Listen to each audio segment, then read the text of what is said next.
name is Andy Götz and I work at the ESRF. I'm the manager of the software developers and I'm coordinator for the PaNOSC project.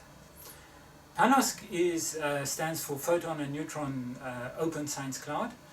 It is a project which is financed by the H2020 Infra-EOSC 4 call. Our job is to produce scientific data, and we produce petabytes of that every year. Last year ESRF produced 8 petabytes, and this data has until now not been open data.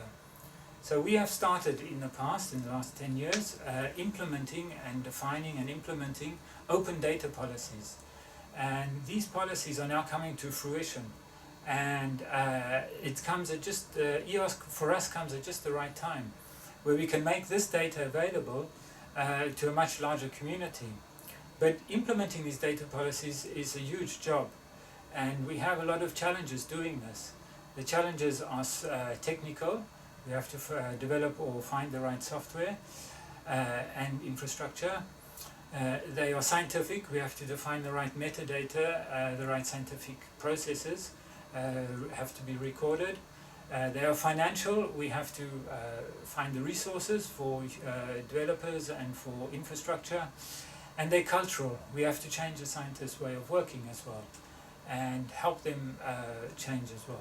The EOSC is going to boost research for us because it's going to help us address these challenges. It already helps us financially because we, to implement and make this data available, we are funded partially by the Infra-EOSC.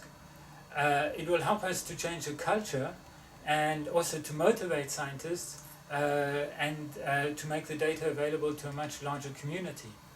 Research at our institute is very varied. People who come to use the synchrotron, the European synchrotron, are coming from very different fields. So we do experiments in hard condensed matter, in chemistry, in biology, in environmental sciences, in cultural heritage.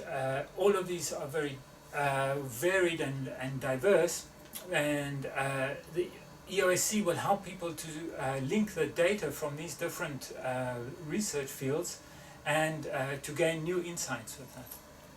In my specific domain, where we develop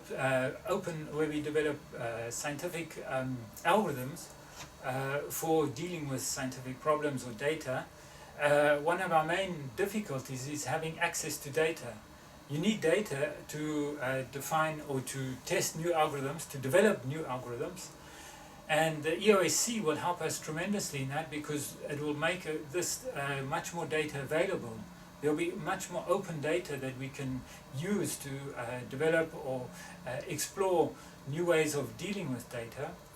And at the same time, we are seeing an increase in machine learning, and the algorithms in machine learning, they need lots of data to be supervised, to be trained, and also to test. And so the EOSC is going to have a direct impact on software development for scientific purposes.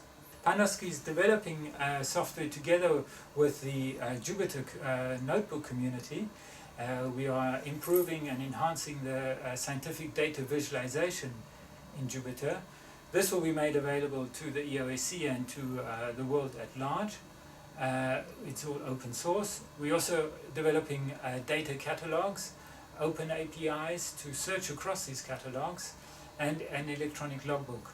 And all of these are tools which we will feed back into the community.